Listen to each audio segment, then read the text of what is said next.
और एक क्लास आपको आवाज आ रही है? Yes sir. और एको कितना है?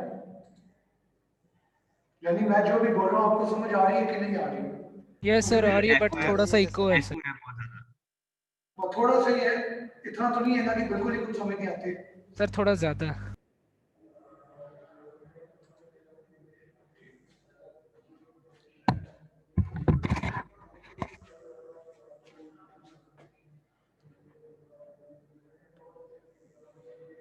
आप बताएं यार, यानी अब अब ठीक है मैंने सर, अब ठीक है। अब बेहतर है। All right, thank you. Okay class, आज का फिर सेशन शुरू करते हैं। पिछली क्लास में हमने गेट्स और सर्किट्स पे बात कंटिन्यू की थी और हमने कहा था कि कैसे एक ट्रूथ टेबल, कैसे मल्टीपल ट्रूथ टेबल्स को कंपेयर करके आप बता सकते हैं कि ये सर्किट जो है इक्विवेलेंट है कि नहीं। फिर हमने डिस्कस किया था कि सिंप्लीफाई कैसे किया जा सकता है। ठीक है, तो इस तरह के हमने डिफरेंट कॉन्सेप्ट्स डिस्कस किए थे पिछली क्लास में। आज हमने वही कंटिन्यू करना है और आज हमने बेसिकली देखना है कि सबसे पहले कि सर्किट डिज़ाइन प्रोसेस क्या होती है। यानी अभी हमने ये तो देख लिया कि ट्रूथ टेबल कैसे बनाया जाता है, हमने ये भी देख लिया कि एक सर्किट हो तो उससे आप ट्रूथ टेबल कैसे डिटरमिन कर सकते हैं। पर ये अभी तक हमने कवर नहीं किया था कि आपके पास अगर एक प्रॉब्लम है तो आप कैसे डिसाइड करेंगे कि इस प्रॉब्लम का सर्किट क्या बनेगा। तो वो आज पूरा प्रोसेस हमने देखना है। और आखिरी जो टॉपिक होगा वो बेसिकली है कि किस तरीके से कार्नो मैप्स को इस्तेमाल करते हुए हम लॉजिकल एक्सप्रेशन को सिंप्लीफाई कर सकते हैं। ठीक है, तो पहली चीज़ है कि लॉजिक सर्किट डिज़ाइन प्रोसेस क्या होती है पूरी। सबसे पहले आपने प्रॉब्लम स्पेसिफाई करनी होती है। ठीक है, उस प्रॉब्लम की बेसिस पे आप डिसाइड करते हैं कि ट्रूथ टेबल क्या होगा। एक दफ़ा ट्रूथ टेबल आ गया, फिर आप उस टेबल से लॉजिकल एक्सप्रेशन डिराइव करते हैं और उस लॉजिकल एक्सप्रेशन से फिर आप उसे फर्दर सिंप्लीफाई करते हैं ताकि आपके जो टोटल नंबर ऑफ गेट्स जो रिक्वायर्ड है वो मिनिमाइज हो सके। और एक दफ़ा आपके पास सिंप्लीफाइड लॉजिकल एक्सप्रेशन आ गई है तो उसकी बेसिस पे आप एक सर्किट डिज़ाइन कर देते हैं। ठीक है, तो ये बेसिक पूरे का पूरा प्रोसेस है।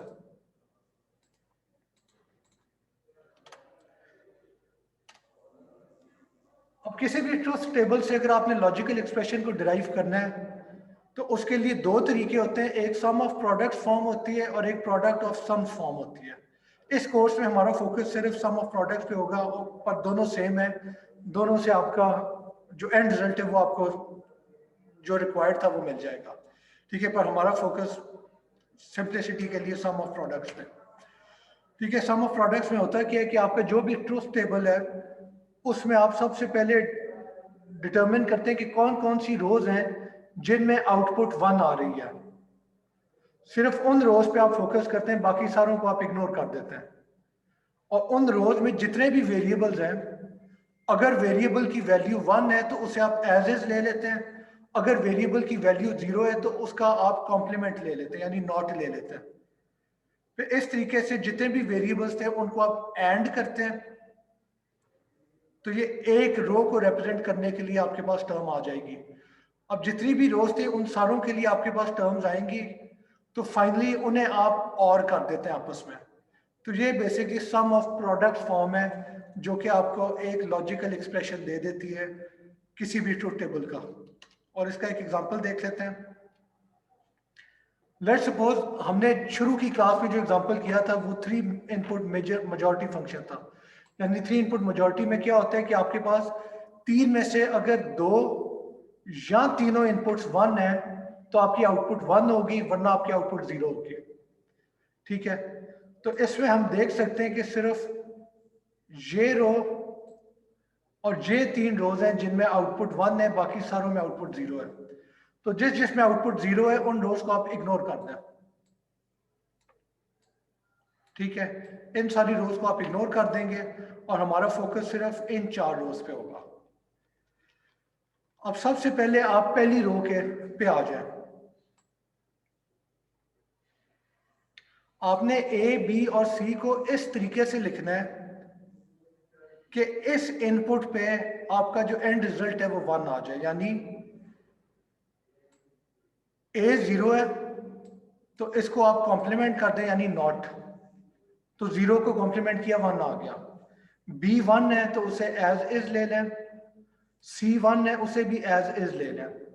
अब इन तीनों को जब आप एंड करेंगे A0 and B and C, तो इस इनपुट पे आपका आउटपुट 1 आ जाएगा। और देख लें A0 है, 0 को नॉट किया 1, B1 है, C1 है, इन तीनों को एंड कर दें 1 आ जाएगा। ठीक है, तो ये पहली एक्सप्रेशन हो गई।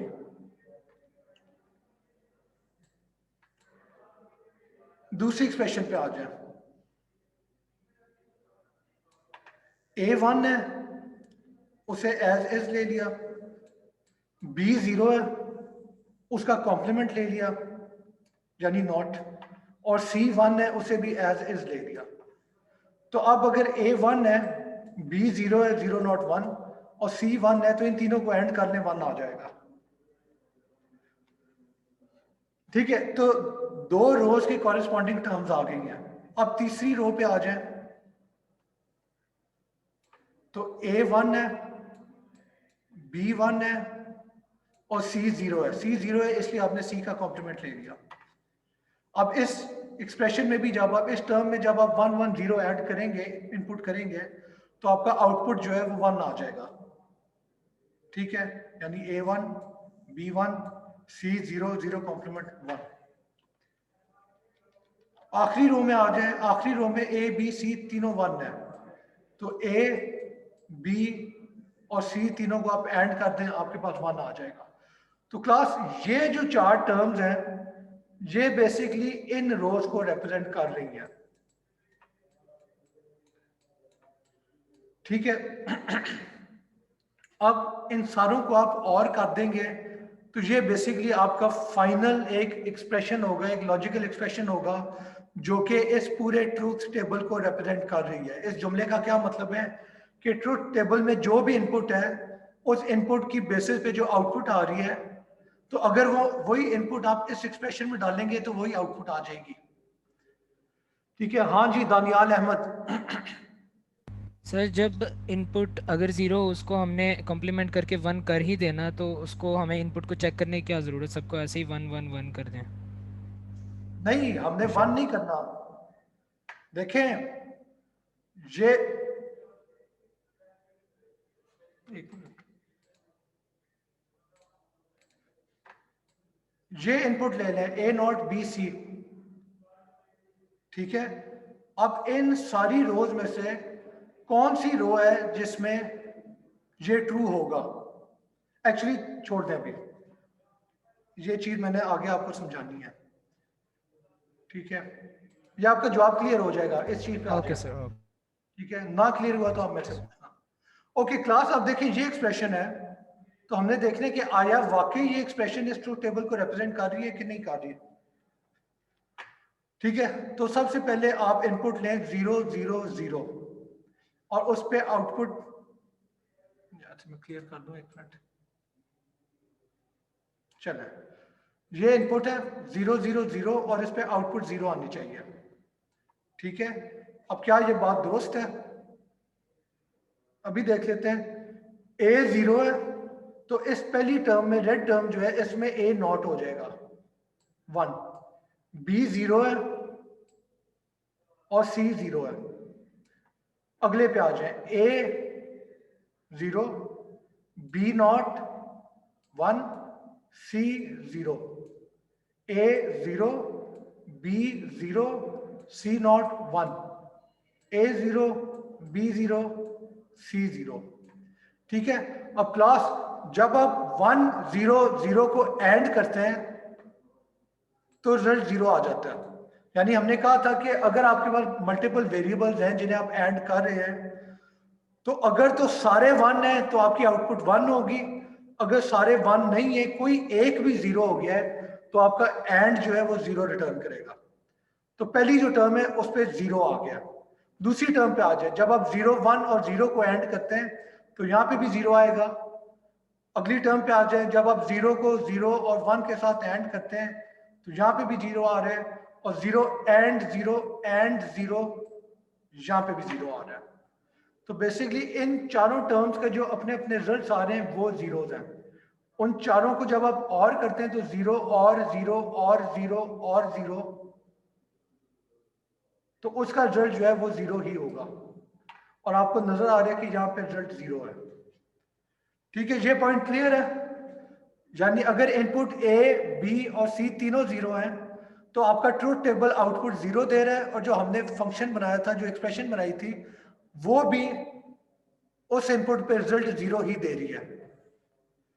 अगली रो पे आ जाए।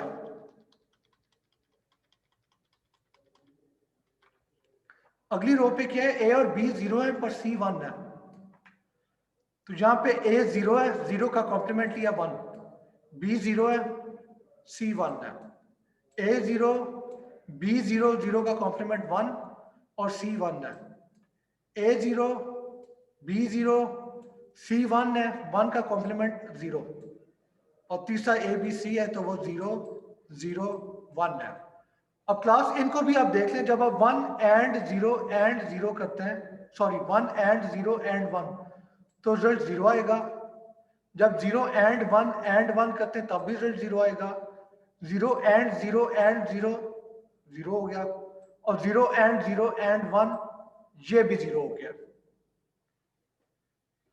ठीक है, तो जब आप इन चारों जीरोस को और करेंगे तो आपका रिजल्ट क्या आएगा, जीरो ही आएगा। ठीक है, और यहां पे हम देख लें कि ट्रूथ टेबल में भी रिजल्ट जीरो है और इस एक्सप्रेशन में भी रिजल्ट जीरो है। ठीक है क्लास, तो इट सीम्स के अभी तक तो मैच कर रहा है। अब आगे आ जाए, तीसरी रो को इग्नोर कर लेते हैं, वो आप खुद ही देख लेना, बल्कि मैं सिंपल एग्जांपल दे देता हूं। एक्चुअली ये आप देख लेना, अब टाइम बचाते हैं, अगली पे आ जाते हैं। चौथी रो पे आ जाए, इसमें ए जीरो है, बी और सी दोनों वन है।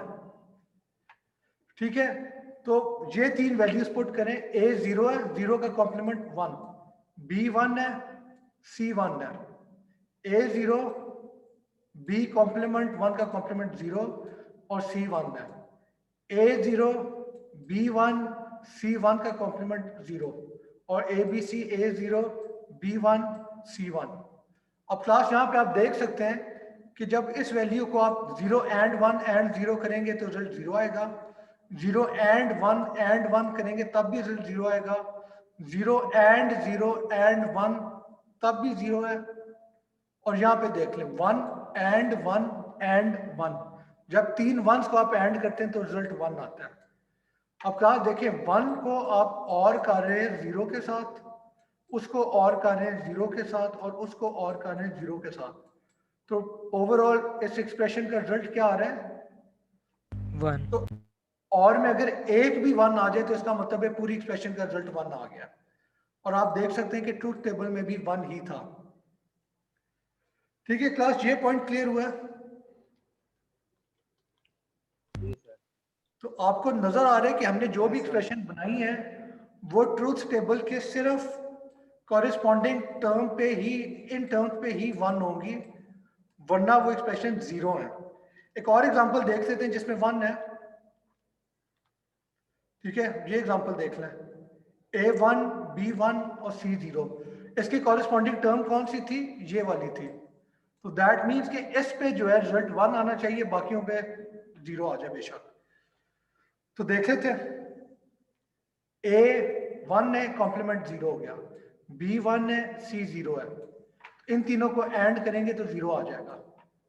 अगले पे आ जाए, ए वन, बी वन था, वन कॉम्प्लीमेंट जीरो हो गया, और सी जीरो है, वो एज एज आ गया। इसको भी आप एंड करेंगे तो जीरो आ जाएगा। तीसरे पे आ जाए, ए वन है, बी वन है, सी जीरो है, जीरो कॉम्प्लीमेंट वन। अब आपको नजर आ रहा है कि इन तीनों को एंड किया तो वन आ जाएगा। और आखिरी टर्म पे आ जाए, ए वन, बी वन, सी जीरो, तो इसको भी एंड किया तो रिजल्ट जीरो ही आया है। तो आपको नजर आ रहा है कि इन चारों को जब आप और करेंगे तो रिजल्ट वन आएगा, और इस ट्रूथ टेबल में भी रिजल्ट वन ही था। ठीक है क्लास, तो ये बेसिक हमने एक सिंपल अप्रोच की है कि आपके पास एक ट्रूथ टेबल है, तो उस ट्रूथ टेबल से आप कैसे एक लॉजिकल एक्सप्रेशन बना सकते हैं जिसका एंड पे सर्किट बनेगा। ठीक है, मैं फिर समराइज कर दूं अपनी डिस्कशन को। कि जितनी आपकी जीरो वाली जितनी इनपुट्स पे आउटपुट जीरो थी उन्हें आप इग्नोर कर दें, जितनी इनपुट्स पे आउटपुट 1 थी उन्हें आप कंसिडर करेंगे, और उनमें अगर वेरिएबल की वैल्यू 1 है तो उसे एज इज ले लेंगे, अगर वैल्यू 0 है तो उसका कॉम्प्लीमेंट लेंगे, और उन टर्म्स को आप फिर उन 3 वेरिएबल्स को आप एंड कर देंगे। इस तरीके से ट्रूथ टेबल में जितनी भी इंडिविजुअल टर्म्स बनी है एंड वाली, उन सारों को इवेंचुअली आप और कर देंगे, ठीक है। और उसके बाद जो आपके पास एक्सप्रेशन आता है वो फिर इस पूरे के पूरे ट्रूथ टेबल को रिप्रेजेंट कर रहा है। अगर ट्रूथ टेबल की किसी इनपुट पे वैल्यू 0 है तो वो इस एक्सप्रेशन में भी 0 ही आएगा। अगर इनपुट्स पे वैल्यू 1 थी ट्रूथ टेबल में तो इस एक्सप्रेशन में भी वैल्यू 1 ही आएगा। यार आपने दानियाल आपने सवाल किया था, क्लियर है अब? Daniyal, yes sir. ऑलराइट, ठीक है। अब अगली चीज है कि इस एक्सप्रेशन को सिंप्लीफाई कैसे करना है, पर उससे पहले बात आती है कि इसे सिंप्लीफाई क्यों करना है, ठीक है। तो उसमें एक सिंपल चीज देख लें कि इस एक्सप्रेशन में कितने गेट्स हैं, एक एंड गेट, दूसरा एंड गेट, तीसरा और गेट, चौथा एंड, पांचवा एंड, छठवां और, सातवां एंड, आठवां एंड, नौवां और, 10वां एंड, 11वां एंड। तो यहां पे 11 एंड गेट्स आप इस्तेमाल कर रहे हैं। अगर आप किसी तरीके से 11 से कम एंड गेट्स इस्तेमाल करते, सॉरी 11 एंड प्लस और गेट्स हैं, तो अगर आप 11 से कम गेट्स इस्तेमाल कर लेते हैं तो दैट मीन्स कि वो जो आपका सर्किट है वो बेहतर सर्किट है। क्यों? क्योंकि वो कम गेट्स इस्तेमाल कर रहे हैं, कम ट्रांजिस्टर इस्तेमाल कर रहे हैं, उसमें हीट भी कम जनरेट होगी, और वो जो है जगह भी कम ऑक्यूपाई कर रहा होगा सर्किट बोर्ड के ऊपर, ठीक है। ऑलराइट, तो ये तो है मकसद सिंप्लीफाई करने का। Excuse me sir. हाँ जी सर इसमें नॉट गेट भी यूज हुए हैं, नॉट गेट भी जो यूज हुए हैं। ओके यार, ये आपने बड़ी इंटरेस्टिंग बात की है, ये मेरे दिमाग से बिल्कुल निकल गया था। तो 11 के अंदर 12, 13, 14 ऐड कर दें, 14 गेट्स हैं आपके, 3 नॉट हैं, ठीक है। आपका नाम क्या है? मोहम्मद कलीम। मोहम्मद कलीम, ठीक है यार, थैंक यू, आपने बड़ा अच्छा पॉइंट रेज किया। Thank you sir. Not gate भी इधर इस्तेमाल हो रहे हैं, जिसे मैं मेंशन करना ही भूल गया था, बिल्कुल। ऑलराइट, आगे चले, ठीक है। तो सिंप्लीफाई करने के दो तरीके होते हैं, एक अलजेब्रिक मैनिपुलेशन होती है जो हमने पिछली क्लास में देखा था, आज उसका एक और एग्जांपल देखेंगे, ठीक है। और दूसरी जो अप्रोच है वो कार्नो मैप वाली होती है, जो कि ग्राफिकल मेथड है, उसमें आपको इजी टू विजुअलाइज होते हैं, तो वो ज़्यादा सिंपलर अप्रोच है कंपेयर टू अलजेब्रिक मैनिपुलेशन के, ठीक है। और अलजेब्रिक मैनिपुलेशन में ऑब्वियस नहीं होता कि आप सिंपलेस्ट फॉर्म में पहुंच गए कि नहीं, ठीक है। कार्नो मैप में आपको पता होता है कि जो फाइनल सोल्यूशन आई है वो सिंपलेस्ट एक्सप्रेशन है, ठीक है। तो पहले एक सिंपल एग्जांपल कर लें, वही मेजॉरिटी फंक्शन पे आ जाए। मेजॉरिटी फंक्शन में क्या है, ये एक्सप्रेशन थी A not B C plus A B not C plus A B C not plus A B C, जो हमने पिछली स्लाइड पे देखा, ठीक है। यहां पे हम एक काम क्या करते हैं सबसे पहले कि हम 2 एडिशनल ए बी सी डाल देते हैं, यानी जो भी एक्सप्रेशन था उसमें हमने plus A B C plus A B C कर दिया, ठीक है। अब पहली बात तो ये है कि 2 एडिशनल ए बी सी डालने से आपका रिजल्ट चेंज होगा कि नहीं, कोई जवाब देगा? आपके ख्याल में ए बी सी एडिशनल डालने से आपके ओवरऑल सर्किट के ऊपर कोई रिजल्ट में फर्क पड़ता है? Yes sir. कैसे पड़ेगा? सर क्योंकि 3 और इसके बीट्स भी ज्यादा हो जाएंगी, पहले हम 3 बीट्स यूज। एफिशिएंसी की मैं बात नहीं कर रहा, गेट ज्यादा हो गया, और मैं ये कह रहा हूं कि आपका जो टेबल है वो तो खराब नहीं होगा ना, यानी ट्रूथ टेबल में एक इस चीज पे वैल्यू 1 आ रही थी, एक इस पे वैल्यू 1 आ रही थी, एक इस पे 1 आ रही थी, और एक इस पे आ रही थी। तो इसके ऊपर जो 1 आ रही थी वही अब इस पे भी 1 आएगी, इस पे भी 1 आएगी, तो आपका ऐसा कोई खराब नहीं हुआ, यानी ये नहीं हुआ कि आपका ट्रूथ टेबल में कोई माइनॉरिटी इनपुट थी उस पे भी 1 आ गया, ठीक है। यानी इस पॉइंट को मैं ज्यादा क्लियर करता हूं कि देखें अगर मैं इसमें कोई नया एक्सप्रेशन डाल देता, ए बी सी तो ऑलरेडी था, मैं इसमें डाल देता plus A not B not C, यह मैंने अपनी तरफ से ही कोई डाल दिया है, पर इसका नुकसान हो रहा है। क्या नुकसान हो रहा है? वापस पिछली स्लाइड पे चलें, A not B not C, A not B not C. अब ये जो है किस इनपुट के ऊपर ट्रू होगा? ए 0 है, बी 0 है और सी 1 है।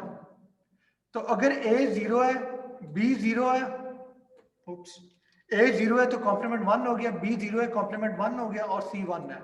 इन तीनों को एंड करें तो रिजल्ट 1 आ जाता है।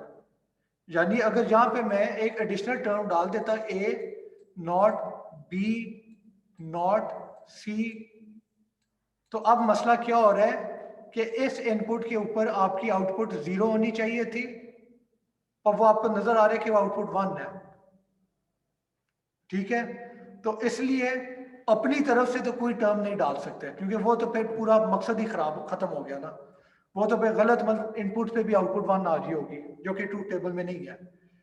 ठीक है, ऑन दी अदर हैंड अगर मैं ए बार बी बार सी की बजाय 2 दफा ए बी सी डाल देता हूं, plus A B C plus A B C, तो अब क्या होगा?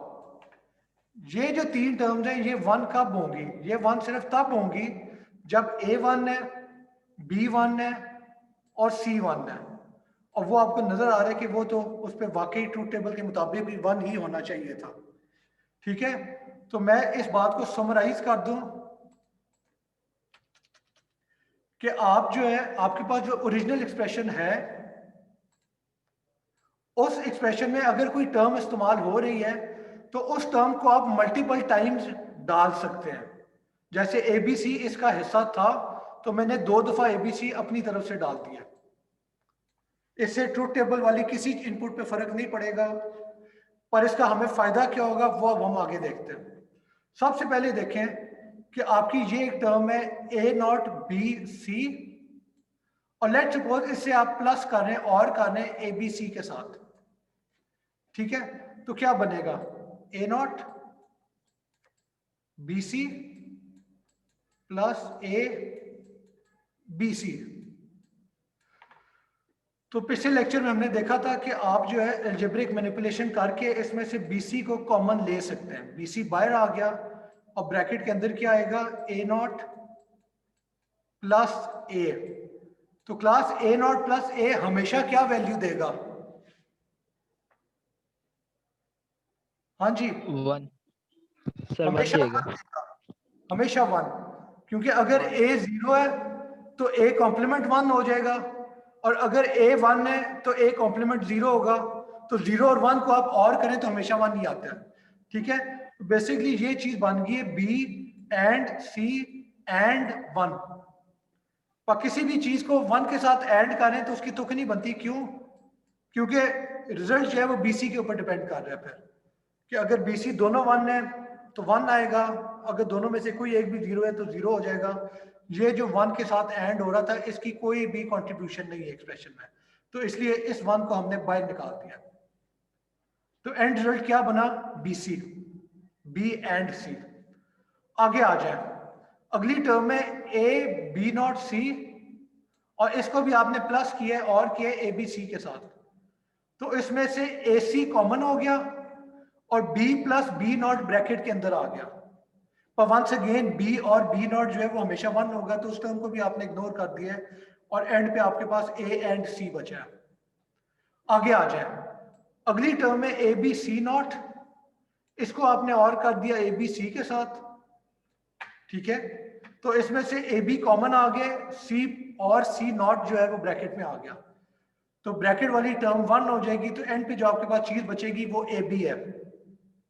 ठीक है, अब जो है आपने बी सी और ए सी और ए बी, ये आपकी फाइनल टर्म है जो कि उस ट्रूथ टेबल को रिप्रेजेंट कर रही है। जो ओरिजिनल एक्सप्रेशन थी उसमें हमने देखा था कि 14 गेट्स थे।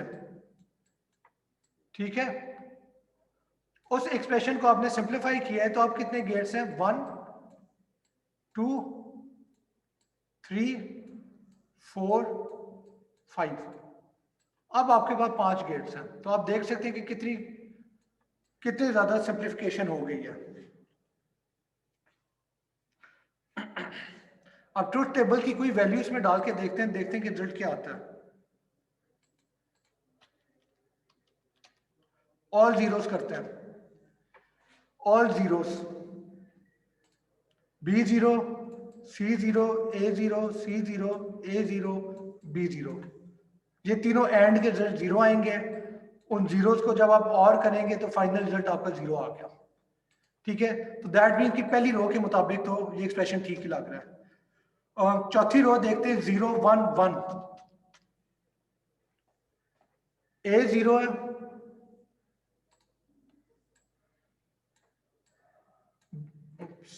A0 है, B1 है और C1 है। तो यहां पे आपको नजर आ रहा है कि ये वाली एक्सप्रेशन आपको 1 रिटर्न करेगी, बाकी दो जो है 0 रिटर्न करेगी। पर क्योंकि एक एक्सप्रेशन ने 1 रिटर्न कर दिया है तो जो आपका ओवरऑल एक्सप्रेशन है वो और की वजह से 1 रिटर्न कर देगा। वापस अगर ट्रूथ टेबल पे आए तो यस 0 1 1 पे आउटपुट जो थी वो 1 ही होनी चाहिए थी। ठीक है क्लास, तो एक बात क्लियर हो गई कि सिंप्लीफिकेशन करने से आपका जो एंड रिजल्ट है वो खराब नहीं होता। अगर सिंप्लीफिकेशन के बाद आपकी कोई ऐसी इनपुट है जो कि ट्रूथ टेबल में 0 दे रही है पर आपकी सिंप्लीफाइड एक्सप्रेशन में 1 दे रही है तो इसका मतलब है कि आपने एक्सप्रेशन ही गलत बनाया है, आपने कोई गलती की, उसे दोबारा से चेक करें। ठीक है, तो ये सिंप्लीफिकेशन का एक तरीका हमने किया है और आप देख रहे हैं कि 14 गेट से 5 गेट्स पे आ गए तो तकरीबन 1/3 जो है आपकी सेविंग हो गई है, 3 टाइम्स आपकी सेविंग हुई है। ठीक है, अब अगला पार्ट ये है कि आपके पास एक्सप्रेशन आ गया है तो अब आप सर्किट कैसे डिजाइन करेंगे। तो उसका तरीका है सिंपल, आप एक्सप्रेशन लिख लें which is BC plus AC plus AB। अब आपने क्या करना है, पहला जो एंड गेट है वो आपको नजर आ रहा है कि B और C को एंड कर रहा है। दूसरा जो एंड गेट है वो A और C को एंड कर रहा है। तीसरा एंड गेट A और B को एंड कर रहा है। तो ये तीनों जो है इनको अब आपने और करना है तो फाइनल रिजल्ट क्या आएगा इस सर्किट का, BC plus AC plus AB। ठीक है क्लास, तो ये बेसिकली आपने किसी भी लॉजिकल एक्सप्रेशन से सर्किट बना लिया है। जितनी एंड वाली टर्म्स है उन्हें आप एंड कर देंगे, जितनी और वाली टर्म्स है उन्हें आप आपस में और कर देंगे, दैट्स इट, इसमें और कुछ भी नहीं है। ठीक है, alright class, any questions? Sir ठीक है, तो अभी तक की डिस्कशन को समराइज करते हैं कि हमने अभी तक क्या किया है। हमारे पास एक ट्रुथ टेबल था, उस टेबल से हमने सम ऑफ प्रोडक्ट्स रूल इस्तेमाल करके एक लॉजिकल एक्सप्रेशन डिराइव की। ठीक है, फिर अलजेब्रिक मैनिपुलेशन से उस एक्सप्रेशन को हमने सिंप्लीफाई किया और एक दफा वो सिंप्लीफाई हो गई तो उससे हमने फाइनली एक सर्किट के अंदर एक्चुअल सर्किट डायग्राम में कन्वर्ट कर दिया। अब ये जो सर्किट डायग्राम है ये आप अपने DLD लैब में बना सकते हैं जाके। आप सर्किट बोर्ड पे 3 एंड गेट लगाएंगे, एक और गेट लगाएंगे और दैट्स इट।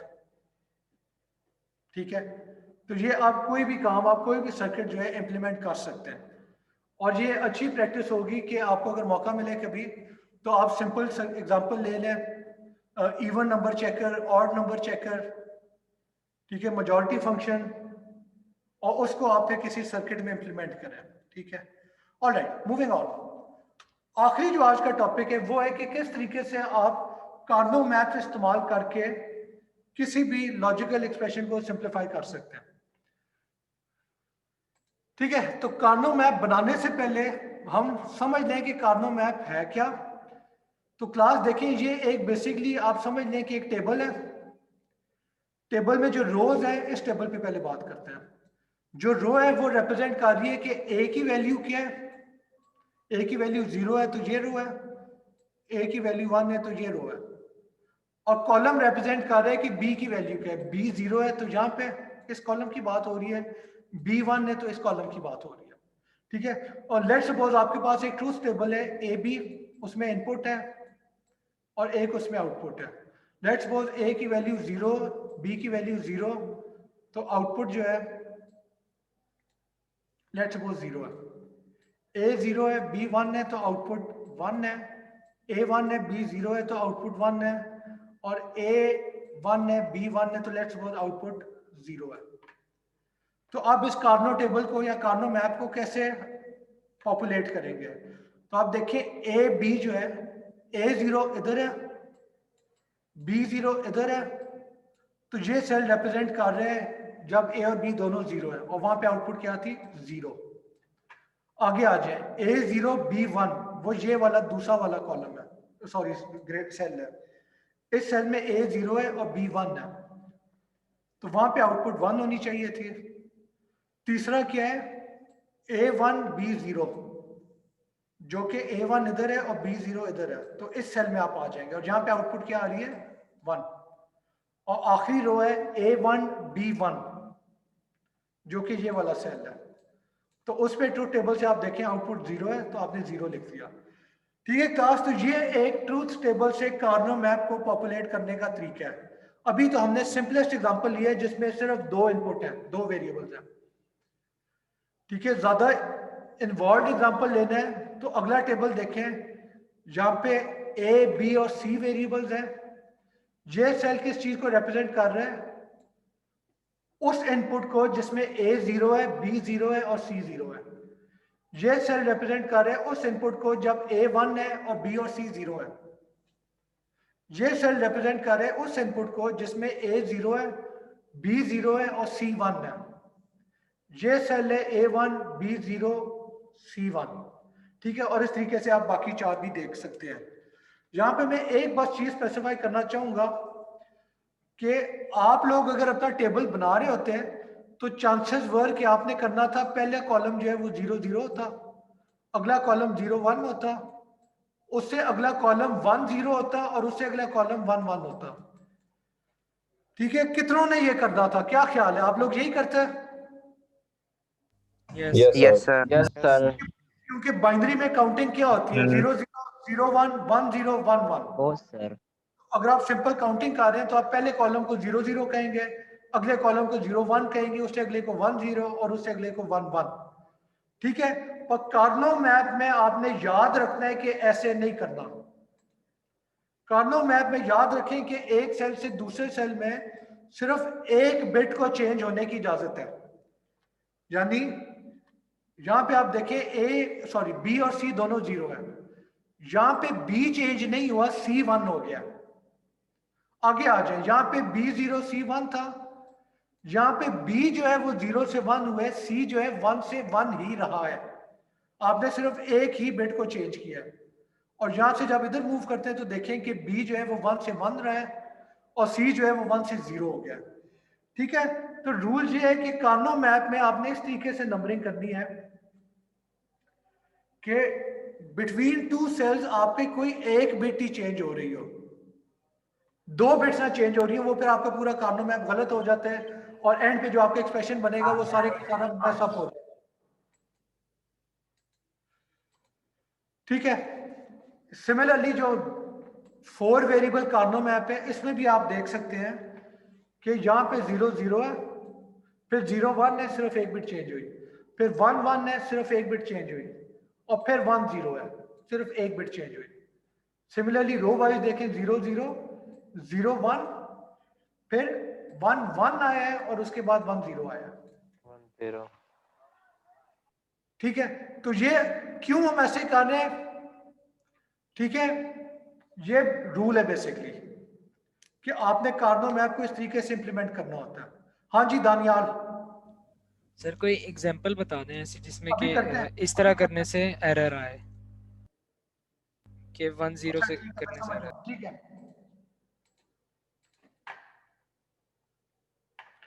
ठीक है, ये आप समझ लें कि ये रूल है, आपने ऐसे करना है। अब इसका आगे एक्सप्रेशन देखते हैं, एक्चुअल एग्जांपल करेंगे तो ये बात क्लियर होगी।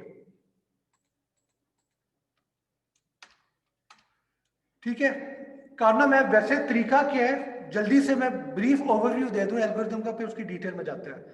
तो तरीका ये है कि सबसे पहले आपने आपकी कार्नो मैप में जितने भी वंस हैं, ठीक है, जो कि साथ साथ एग्जिस्ट करते हैं, तो वंस का अगर कोई रेक्टेंगल या स्क्वायर बना हुआ है तो उस पूरे को आप ग्रुप टुगेदर कर देंगे, लार्जेस्ट पॉसिबल ग्रुप बनाएंगे, और you have to make sure कि ग्रुप का साइज इतना होना चाहिए कि उसमें जो टोटल नंबर ऑफ वंस हैं that should be a power of 2। ठीक है, यानी 2 वंस हैं उनका आपने ग्रुप बना दिया, 4 वंस हैं उनका ग्रुप बना दिया, 8 वंस हैं उसका ग्रुप बना दिया, 16 वंस हैं उनका ग्रुप बना दिया। 3 वंस है उसका ग्रुप नहीं बनेगा क्योंकि वो पावर ऑफ 2 नहीं है। 5 वंस है वो भी पावर ऑफ 2 नहीं है। 6 भी पावर ऑफ 2 नहीं है। अच्छा, एक का ग्रुप बन सकता है सिर्फ एक सेल का? हाँ जी क्लास। यस सर, सर बन यस सकता सर है। बन सकता है। Yes sir, 2 raised to power 0।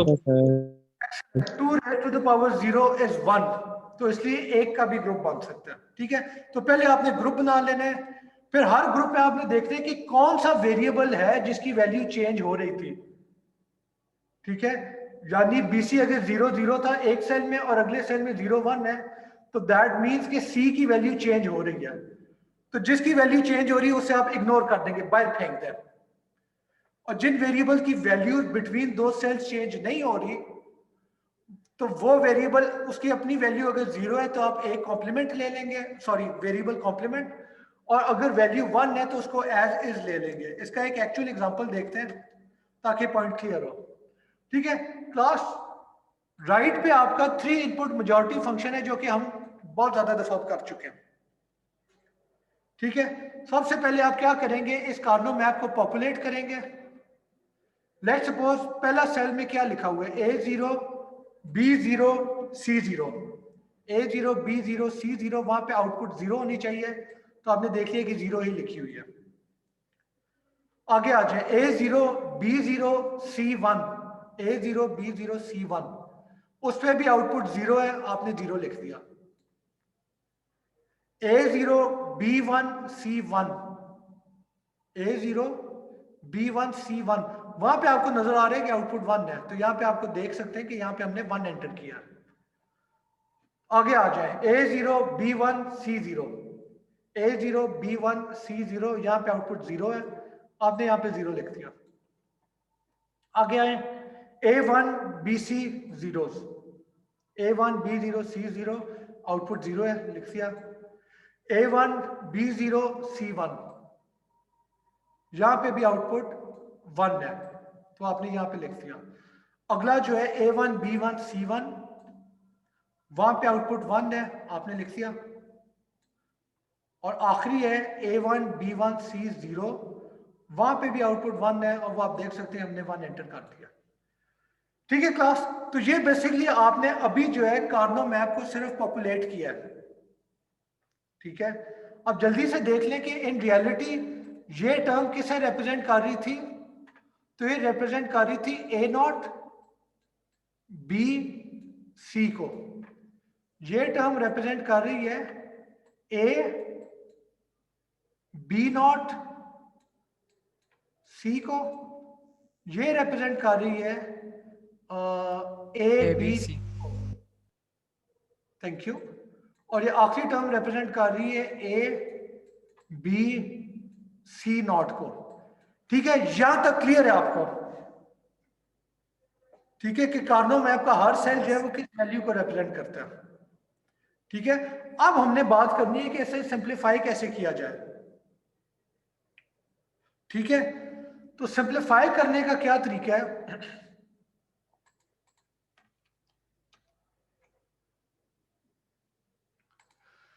Simplify करने का, ये मैं क्लियर कर दूं। ठीक है, सिंप्लीफाई करने का तरीका है कि आपने लार्जेस्ट जो आपके रेक्टेंगल या स्क्वायर बनते हैं वो ग्रुप करें, यानी एक आप ये कर दें, ये लार्जेस्ट ग्रुप है, एक लार्जेस्ट ग्रुप ये बन रहा है, एक लार्जेस्ट ग्रुप ये बन रहा है। ठीक है, ये वाला लार्जेस्ट ग्रुप नहीं बन रहा है क्योंकि इसमें 3 एलिमेंट्स हैं और 3 एलिमेंट जो है वो पावर ऑफ 2 नहीं है। और दूसरी बात है, यहाँ पे आप देख सकते हैं कि ये वाला 1 जो है ये इस ग्रुप का भी हिस्सा है, इस ग्रुप का भी हिस्सा है और इस ग्रुप का भी हिस्सा है, विच इज फाइन। एक सेल मल्टीपल ग्रुप का हिस्सा हो सकता है, उसमें कोई मसला नहीं है। ठीक है, अब जो है आपने सिंप्लीफिकेशन शुरू करनी है। सबसे पहले इस वाले पे आ जाए। यहां पे आप देख रहे हैं कि ए की वैल्यू दोनों में 1 है, दोनों सेल्स में ए 1 है, तो उसे आप एज ए ले लें। ठीक है, बी जो है वो पहले सेल में 0 है, अगले सेल में 1 है। क्योंकि बी की वैल्यू चेंज हो रही है तो बी को आप इग्नोर कर दें। सी पे आ जाए, सी की वैल्यू यहां पे 1 है पहले सेल में और दूसरे सेल में सी की वैल्यू 1 है, तो सी की वैल्यू चेंज नहीं हो रही, इसलिए आप इसे ले लेंगे। ठीक है, तो इस ग्रुप को रिप्रेजेंट करने के लिए जो टर्म है वो ए सी है। आगे आ जाए, इस ग्रुप पे आ जाए। इस ग्रुप में ए की वैल्यू चेंज नहीं हो रही, ए 1 है। बी की वैल्यू चेंज नहीं हो रही, बी दोनों केसेस में 1 है, दोनों सेल्स में। और सी की वैल्यू पहले सेल में 1 है पर अगले सेल में 0 है, तो इसलिए सी को आप इग्नोर कर देंगे। तो इस ग्रुप को जो रिप्रेजेंट करने के लिए टर्म बन रही है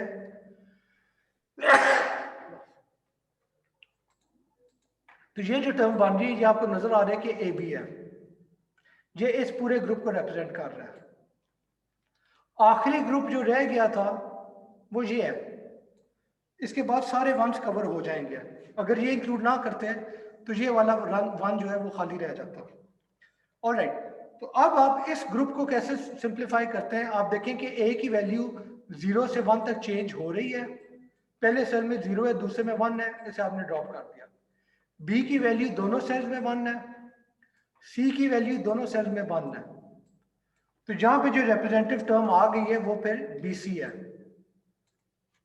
ठीक है क्लास, तो फाइनली हर ग्रुप की जो टर्म बनी थी उसे आप एज इज ले लें, A C plus B C plus A B. तो ये जो है ये बेसिकली आपका रिप्रेजेंट कर रहा है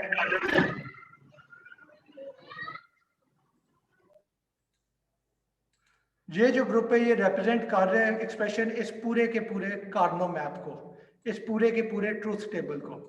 ठीक है, तो आप देख सकते हैं कि ओरिजिनल जो टर्म थी वो थी A not B C plus A B not C plus A B C plus A B C not. और कार्नो मैप अप्रोच से जब आपने इसे सिंप्लीफाई किया है तो वो A C plus B C A C plus A B plus B C बना है। और ये जो है आपको याद है कि पिछली साइड पे हमने देखा था कि यही जो टर्म थी ये बेसिकली इस ट्रूथ टेबल की सिंप्लीफाइड फॉर्म थी। सर ये जरा रिपीट कर दें, ये वाला एसी, ये जिसमें 3 ये स्पेसिफाई किए हैं। यार रिपीट करते हैं अपना सवाल, क्या कह रहे हैं? सर ये मतलब सिलेक्ट जैसे एसी किया अलग, बीसी और ए बी, ये जरा रिपीट कर दें सर। ऑलराइट,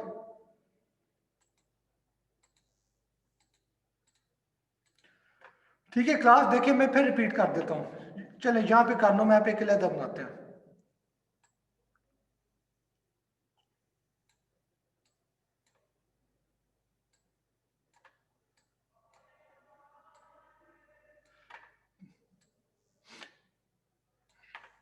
A0 B0, एक मिनट, ये है 0 A1 0 0 0 1 1 1 1 0।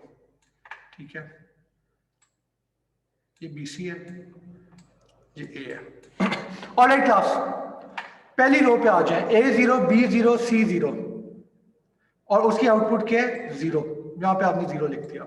अगली रो पे आ जाए, A0 B0 C1 A0 B0 C1 और उस पे आउटपुट क्या है 0। आगे आ जाए A0 B1 C0 A0 B1 C0 और उस पे आउटपुट 0 है। अगली रो पे आ जाए A0 B1 C1 A0 B1 C1 उस पे आउटपुट 1 है। ठीक है, ये हम पॉपुलेट कर रहे हैं कार्नो मैप को। आगे आ जाए A1 और B और C दोनों 0, तो उस पर आउटपुट 0 आएगी। A1 B0 C1, A1 B0 C1, यहाँ पे आउटपुट 1 आ गई। A1 B1 C0, A1 B1 C0, वहां पे आउटपुट 1 है। और आखिरी इनपुट है A1 B1 C1, और उस पर भी आउटपुट 1 है। यानी यहाँ पे आप देख सकते हैं A1 है, B1 C1 है। ठीक है क्लास, तो ये हमने कार्नो मैप बना लिया। अब हमने इस कार्नो मैप से सिंप्लीफाइड एक्सप्रेशन बनानी है। एक ऑप्शन तो ये है कि आप इंडिविजुअल ग्रुप बना दें, यानी हर एलिमेंट को एज एन इंडिविजुअल ट्रीट करें, इसका कोई ग्रुप किसी और के साथ ना करें। ठीक है, तो इन दैट केस आपकी एक्सप्रेशन क्या बनेगी? पहले सेल पे आ जाए, टॉप वाला जो है,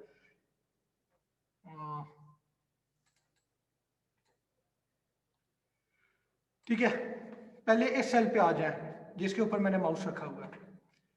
तो यहां पे A0 है, तो A0 आ गया। B1 है, C1 है, B1 है, C1 है। तो ये एक्सप्रेशन जो है इस वाले को रिप्रेजेंट कर रही है। आगे आ जाए, इस सेल पे आ जाए, यहां पे A1 है, B0 है और C1 है। तो ये टर्म जो है A B नॉट C इसको रिप्रेजेंट कर रहा है। इस सेल पे आ जाए, इसमें A1 B1 C1 है, तो उसके लिए टर्म आ गई A B C। और आखिरी जो सेल है उसमें A1 है, B1 है और C0 है, तो C को आपने कॉम्प्लीमेंट कर दिया। ठीक है, तो ये टर्म जो है ये इस आखिरी वाले सेल को रिप्रेजेंट कर रही है। इन चारों को आप और कर दें तो ये आपका एक्सप्रेशन बन गया है, जो कि इस पूरे के पूरे ट्रूथ टेबल को रिप्रेजेंट कर रहा है। मसला क्या है? मसला ये है कि हमने यहाँ पे सिंप्लीफिकेशन कुछ भी नहीं की। ठीक है, सिंप्लीफिकेशन के बगैर हमने ये काम किया, इसका तो फायदा ही कोई नहीं कार्नो में आपका। फिर तो इसको फिर आप क्या करेंगे? सिंप्लीफाई करेंगे। सबसे पहले ये वाला ग्रुप बना लें। ग्रुप का मैंने कहा है कि ग्रुप का साइज पावर ऑफ 2 होना चाहिए, और ग्रुप की शेप जो है वो स्क्वायर या रेक्टेंगल होनी चाहिए, और उसमें सिर्फ 1 होने चाहिए, कोई भी 0 नहीं होना चाहिए। ठीक है, तो ये आपका ग्रुप बन गया। अब इसको जब आपने सिंप्लीफाई किया है तो इस पूरे ग्रुप को रिप्रेजेंट करने वाली एक्सप्रेशन कौन सी है? तो वो हमने कहा था कि उसका रूल ये होता है कि आप पहले देखिए कि कौन सा वेरिएबल है जिसकी वैल्यू चेंज हो रही है, और कौन सा वेरिएबल है जिसकी वैल्यू चेंज नहीं हो रही। ए की वैल्यू इन दोनों सेल्स में 1 है, तो इसलिए आप ए को एज इज लिखते हैं। बी की वैल्यू जो है पहले सेल में 0 है और अगले सेल में बी की वैल्यू 1 है, तो क्योंकि बी की वैल्यू इन दोनों सेल में चेंज हुई है उसे आप इग्नोर कर दें। सी पे आ जाए, सी की वैल्यू इस सेल के अंदर 0 है और अगले सेल के अंदर, सॉरी, पहले सेल में सी की वैल्यू 1 है और दूसरे सेल में भी सी की वैल्यू 1 ही है। क्योंकि सी की वैल्यू चेंज नहीं हुई तो आपने उसे एज इज ले लिया।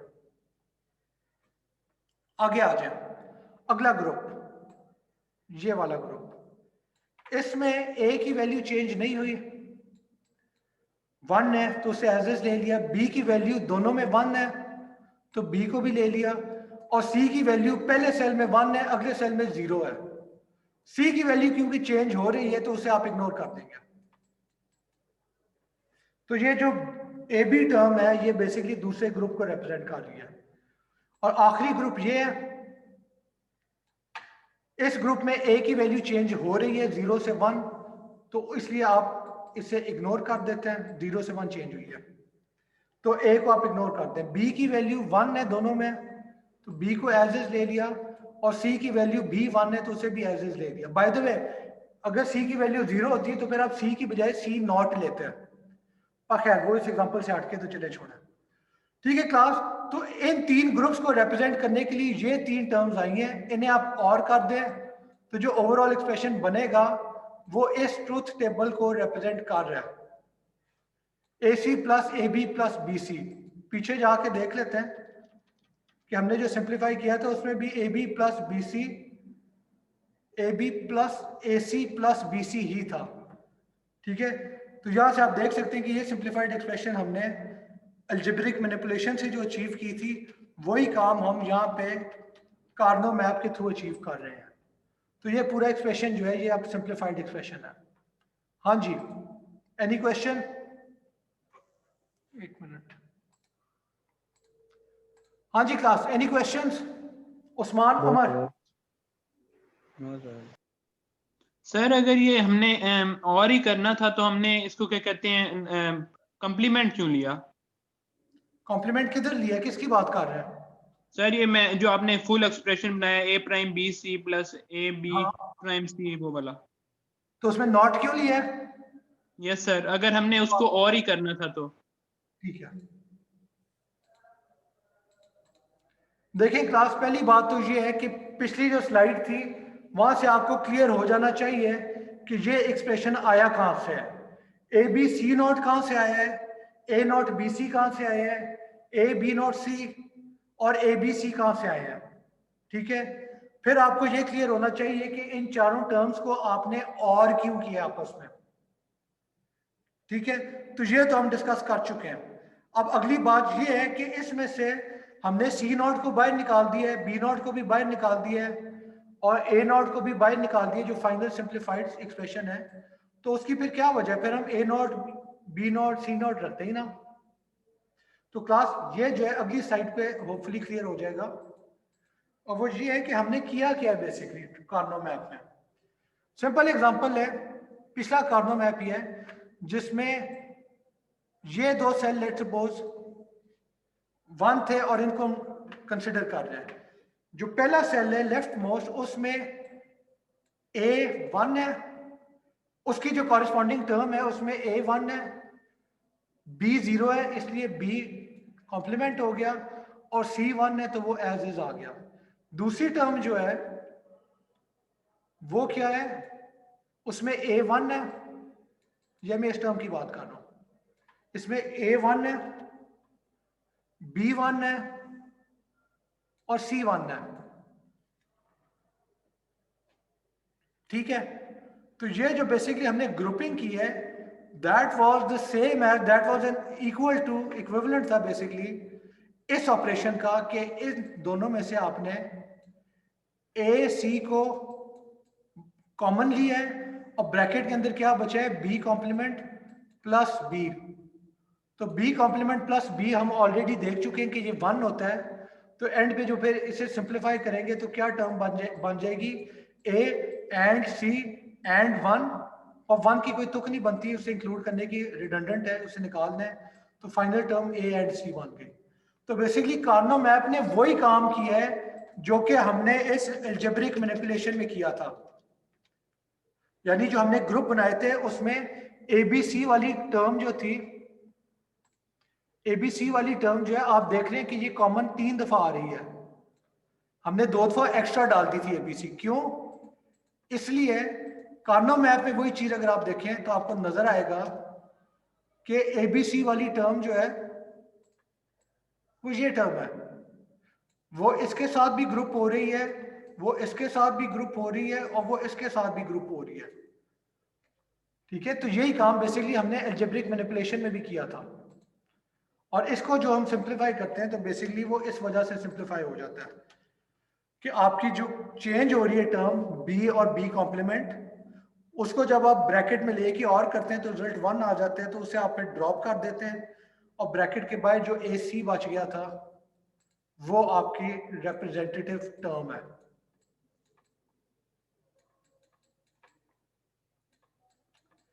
यानी ये जो 2 ग्रे सेल्स हैं, ये 2 एसओ जो सम ऑफ प्रोडक्ट रूल के मुताबिक जो आपकी 2 टर्म्स बनी थी, ये सेल एक टर्म को रिप्रेजेंट कर रहा है which is A B not C, और दूसरा सेल जो है वो उस टर्म को रिप्रेजेंट कर रहा है विच इज ए बी और सी एंड सी, सॉरी। और इन दोनों को हमने सम ऑफ प्रोडक्ट रूल में देखा था कि जितनी भी टर्म्स होती हैं उन सारों को आप और कर रहे होते हैं, तो इसलिए इनको आप और भी कर रहे हैं। अब जब फर्दर सिंप्लीफाई करेंगे तो सिंप्लीफिकेशन क्या हो रही है कि ए सी बाहर आ गया और बी प्लस बी नॉट जो है वो आपका और हो रहा है, और ये बेसिकली आपका 1 रिटर्न कर देंगे तो एंड रिजल्ट आपका ए एंड सी आ गया। ठीक है, तो क्लास इस तरीके से बेसिकली कार्नो मैप कोई नया कोई फर्क चीज नहीं कर रहा, ये वही काम कर रहे हैं जो हम अलजेब्रिक मैनिपुलेशन वाली अप्रोच से सिंप्लीफाई कर चुके हैं, पर इट्स जस्ट के उसमें आपको बार बार डिफरेंट टर्म्स को देखना पड़ना था, चेक करना पड़ना था कि कौन सी टर्म आपको फर्दर इंक्लूड करनी पड़ेगी, किसको किसके साथ आपने रिमूव करना है, तो वो काफी कंफ्यूजिंग था। यहां पे आपने सिंपल कर दिया पूरे प्रोसेस को। आपके पास कार्नो मैप है, लार्जेस्ट पॉसिबल ग्रुप बना लें, ठीक है, और उन ग्रुप की जो कॉरेस्पॉन्डिंग टर्म बनती है वो डिराइव कर लें, उन सारों को और कर दें, आपके पास सिंप्लीफाइड एक्सप्रेशन आ जाएगा। Alright, any questions? No sir. एक और एग्जांपल अभी करते हैं तो फिर क्लियर हो जाएगा। ऑलराइट, ठीक है, अब क्लास ये एक एग्जांपल है, इसे देख लें, जो है 5 मिनट्स। इसमें आपने क्या करना है कि आपका एक ट्रूथ टेबल है जिसमें 3 इनपुट्स होंगी, ए, बी, सी, और एक आउटपुट है। इस ट्रूथ टेबल में अगर आपके किसी भी रो में टोटल नंबर ऑफ 1 इवन है तो आप आउटपुट जो है वो 0 होगी। अगर टोटल नंबर ऑफ 1 ऑड है तो आउटपुट 1 होगी। यानी बेसिकली आप इनपुट और आउटपुट को अगर इकट्ठे देखें तो उसमें जो टोटल नंबर ऑफ 1 होने चाहिए वो एंड पे इवन होने चाहिए। पहली रो में 1 इवन है, दूसरी रो में आप देख सकते हैं कि 2 1s हैं तो 2 इज एन इवन नंबर। तीसरी रो क्या होगी, 0 1 0, तो यहाँ पे भी आउटपुट 1 होगी ताकि टोटल नंबर ऑफ 1 जो है वो इवन हो जाए। आगे आ जाए 0 1 1, तो यहाँ पे आउटपुट 0 होगी ताकि टोटल नंबर ऑफ 1 जो है वो इवन रहे। ठीक है क्लास, और ये bye the way error detection में इस्तेमाल होते हैं, जब आप कंप्यूटर नेटवर्क्स पढ़ेंगे उसमें ये कवर किया जाएगा। तो ये सर्किट जो है ये बिला वजह का नहीं है, ये एक्चुअल यूज होता है रियल लाइफ में भी। ठीक है, तो क्लास ये प्रॉब्लम है, आपने कंप्लीट ट्रूथ टेबल बनाना है सबसे पहले, उसके बाद आपने उसकी एक लॉजिकल एक्सप्रेशन ड्राइव करनी है जो सम ऑफ प्रोडक्ट रूल था। उसके बाद फिर हम कार्नो मैप इस पे डिस्कस करते हैं, पहले आप सिर्फ ये 2 काम कर लें। चले, यू हैव 5 मिनट्स।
सर ये इक्वेशन बनाने के बाद उसको सिंप्लीफाई भी करना है? सिंप्लीफाई नहीं करना आपने। सर बन गई है। चले, फिर आपका टाइम है तो 2 मिनट है, आप अगर सिंप्लीफाई कर सकते हैं तो देखें सिंप्लीफाई होता है कि नहीं, बताएं क्या करता है।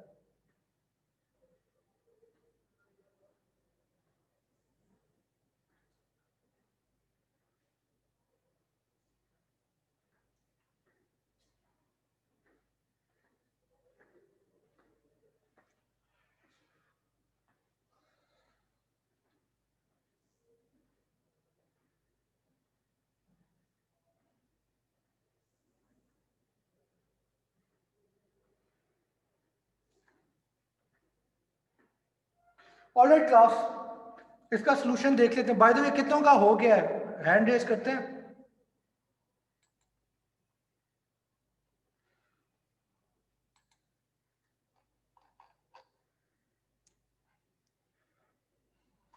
चले, काफियों का हो गया, ठीक है। ऑलराइट क्लास, इसका सॉल्यूशन देख लेते हैं।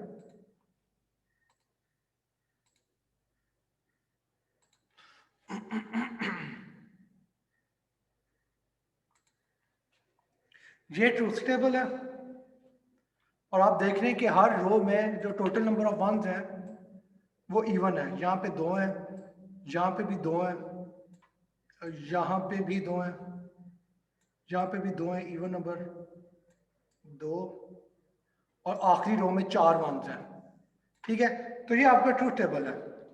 इससे एक्सप्रेशन ड्राइव करनी है तो सबसे पहले ये वाला लेंगे, रो A 0 है, A नॉट, B 0 है, B नॉट, C 1 है, एज इज, प्लस अगली रो में आ जाए,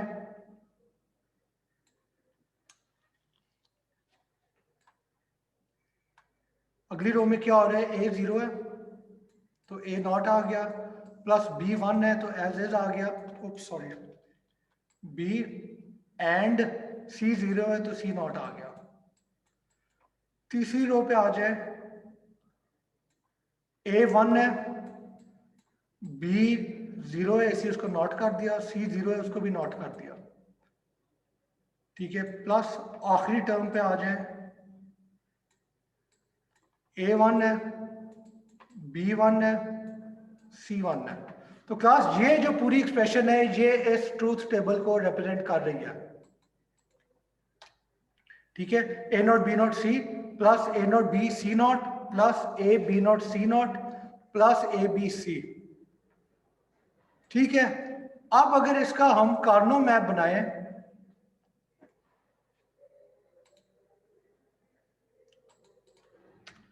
इसका अगर कार्नो मैप बनाएं तो 3 वेरिएबल्स हैं,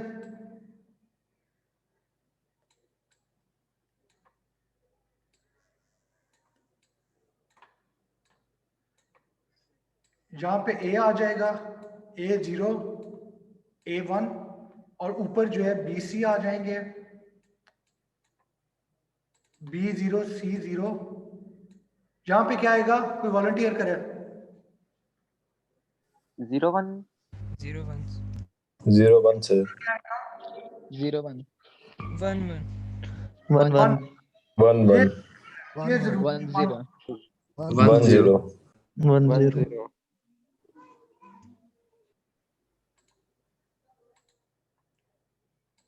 ठीक है। ऑल राइट, तो ये आपका ट्रूथ टेबल है, सॉरी कार्नो मैप है।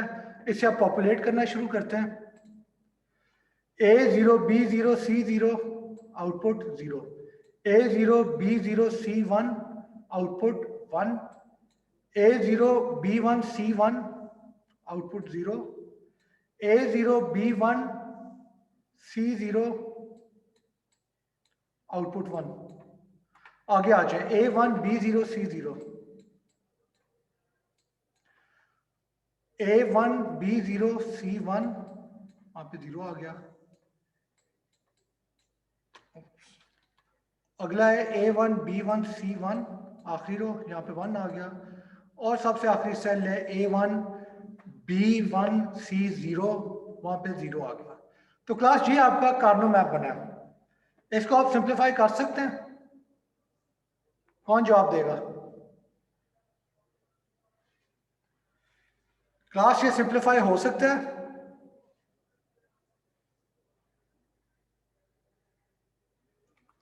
उप्स सॉरी, हाँ जी, अब आप अपने आप को अनम्यूट कर सकते हैं। इसे सिंप्लीफाई कर सकते हैं? नहीं हो नो सर, सकता, नहीं होगा। क्यों?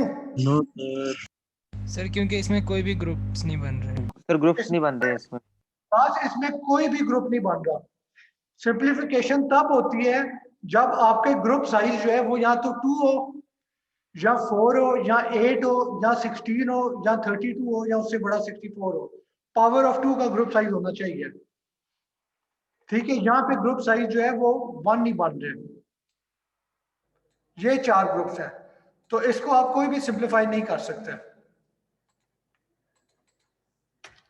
और यहाँ पे देख लें कि ये जो आपके कार्नो मैप है, इससे जो आप टर्म डिराइव करेंगे वो वही होगी जो कि ट्रूथ टेबल से original sum of product rule से बनी है, यानी A not B not C plus A not B C not plus A B not C not plus A B C. कोई फायदा नहीं हुआ, कोई सिंप्लीफिकेशन नहीं हुई। ठीक है, पर ये बात करने का मकसद क्या था कि आप जब कोई सर्किट बनाते हैं, सॉरी जब कोई ट्रूथ टेबल बनाते हैं, उससे एक्सप्रेशन ड्राइव करते हैं, तो लाजमी नहीं है कि वो सिंप्लीफाई हो जाएगा। ये हो सकता है कि आपकी जो term sum of product rule से जो टर्म बनी है एक्सप्रेशन, वो बेस्ट पॉसिबल एक्सप्रेशन हो, उससे ज्यादा फर्दर सिंप्लीफाई ना हो सके, विच इज फाइन। फिर आप उसको इंप्लीमेंट कर देंगे एज ए सर्किट, उसे भी फर्दर सिंप्लीफाई नहीं करेंगे। ठीक है, all right class, any questions? Perfect, ये लोगों ने जवाब भी दे दिए। ठीक है क्लास, मैंने असाइनमेंट्स अपलोड कर दिए। याद रखें कि 2 डिफरेंट असाइनमेंट्स इस दफा किए हैं मैंने, एक वीक 4 में भी कर दी है, एक वीक 5 में भी कर दी है, तो उन दोनों की Yes, sir. अलग करनी है। और जो असाइनमेंट होती है, जब आप LMS पे खोलेंगे तो उसी असाइनमेंट में एक टेक्स्ट बॉक्स बना होगा, उस टेक्स्ट एरिया में आपने अपना सोल्यूशन कॉपी करना होता है। मुझे ईमेल ना करें, ना ही आप कोई फाइल अपलोड करेंगे, आपने सिर्फ जो भी टेक्स्ट है उसे कॉपी करके सबमिट का बटन दबा देना है, दैट्स इट।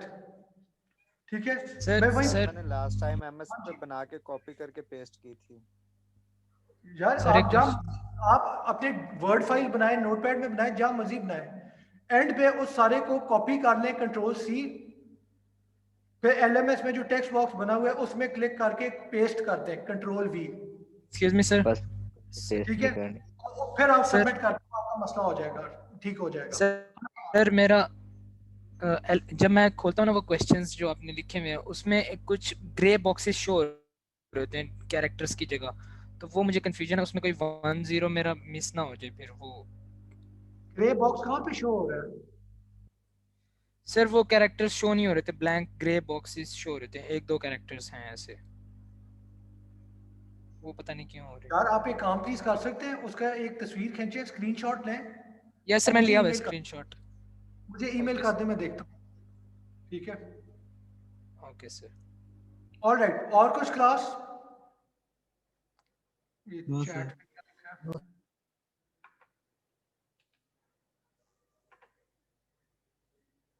सर मैं ये अभी चैट में डाल दूं? यार नहीं, चैट में ना डालें, आप मुझे ईमेल कर दें। Okay sir, okay sir. और ये सवाल है कि अगर हमने कार्नो मैप बनाया और हम देखना चाहते हैं कि अलजेब्रिक एक्सप्रेशन से ही इसकी सिंप्लीफिकेशन हो सकती है या नहीं, तो कैसे चेक कर सकते थे? यार देखें क्लास, अलजेब्रिक एक्सप्रेशन जो है, आप एक काम करें, ठीक है, अब टाइम खत्म हो रहा है, आप ना घर पे जो मेजॉरिटी फंक्शन हमने बनाया था, 3 इनपुट मेजॉरिटी फंक्शन, आप देखें कि उसमें जो अलजेब्रिक एक्सप्रेशन है उसे हमने कैसे सिंप्लीफाई किया है। फिर आप देखें कि कार्नो मैप जो है उसे हमने कैसे इस्तेमाल करके सिंप्लीफिकेशन अचीव की है, और फिर देखें कि उन दोनों के बीच में क्या रिलेशनशिप है कार्नो मैप और एक्सप्रेशन के अंदर। ठीक है, यानी ये दोनों चीजें काम वही कर रही हैं, पर वही काम करने का तरीका फर्क है बस इनका। ठीक है, वो आप देख लें, आपको पॉइंट क्लियर हो जाना चाहिए। आई एम नॉट श्योर कि आपके सवाल का मैं जवाब किस तरीके से इस वक्त दूंगा। ठीक है, आप एक दफा वो देख लें, उसके बाद आपको समझ नहीं आती फिर आप मेरे से बात कर लें, फिर उसके बाद डिस्कस कर लेते हैं सर। ठीक है, हाँ जी, और Rizwan Ali, Daniyal Ahmed. I think sir वही पूछना था उस। ठीक है, हो गया, ऑल राइट। और बाय द वे, आपका जो सवाल है ना कि अलजेब्रिक एक्सप्रेशन से ही इसकी सिंप्लीफिकेशन हो सकती है कि नहीं, तो देखें अगर कार्नो मैप से सिंप्लीफिकेशन हो सकती है तो उसका मतलब है अलजेब्रिक एक्सप्रेशन से भी सिंप्लीफिकेशन हो सकती है। और अगर अलजेब्रिक एक्सप्रेशन से सिंप्लीफिकेशन हो सकती है तो इसका मतलब है कि कार्नो मैप से भी सिंप्लीफिकेशन हो सकती है। अगली क्लास में हम पूछा था एक मिनट यार, अगली क्लास में हम और फर्दर एग्जांपल देखेंगे तो होपफुली क्लियर हो जाएगा। और दूसरी बात यह है कि कार्नो मैप जो है वो बस एक आसान तरीका है, क्योंकि इंसान जो है वो ग्राफिकली चीज ज्यादा आराम से करते हैं कंपेयर टू कि मैं आपको इक्वेशन दे दूं उसे आप ठीक करने की कोशिश करें। और हैविंग सेड दैट, अगर सिंप्लीफिकेशन हो सकती है तो वो दोनों अप्रोचेस से हो सकती है, ठीक है। ऑलराइट, और ये आप देख लेना कि हमने जो काम किया था 3 मेजॉरिटी फंक्शन में वो कैसे किया है। ऑलराइट, और कौन सवाल कर रहा था यार अभी जिसे मैंने रोका है? सर मैं ये पूछ रहा था, जैसे हमने कार्नो मैप में चेक किया कि पेयर्स बन रहे हैं या नहीं, तो हमें पता चला कि सिंप्लीफिकेशन हो सकती है या नहीं। अगर हम अलजेब्रिक मैनिपुलेशन से चेक करना चाहते कि इसकी सिंप्लीफिकेशन हो रही है या नहीं, मतलब विदाउट कार्नो मैप यूज किए, तो हमें कैसे पता चलता कि सिंप्लीफाई हो सकता है या नहीं? उसमें मैं ये आप एक पूछ रहा था। ठीक है, उसमें आप ये चीज देखें कि आपके जो अलजेब्रिक एक्सप्रेशन है उसमें कोई ऐसी टर्म है, 2 टर्म्स ऐसी हैं जिनमें कुछ कॉमन लिया जा सके, और ब्रैकेट के अंदर जो है x नॉट और y नॉट, हाँ जो भी आपकी टर्म है आप देखें कि ऐसी 2 टर्म्स आपको मिल रही हैं जिसमें से 2 वेरिएबल एंड जो है वो आप बाहर निकाल लें एज कॉमन, और ब्रैकेट के अंदर जो चीज रह जाए वो of the form a not plus b हो, sorry a not plus a हो, या b not plus b। Okay sir, I got it. नहीं है ऐसा, लाइक मैं वो करना चाह रहा था इसलिए मैं आपसे पूछा था। तो ये क्लियर हो गया आपको? Okay, yes sir, okay. चले परफेक्ट है, ठीक है। Alright class, any other questions? नहीं है, चले फिर टेक केयर, अगली क्लास में इंशाल्लाह मिलते हैं। नो सर, अल्लाह हाफिज। हाफिज। अल्लाह हाफिज, गुड बाय। अल्लाह हाफिज़।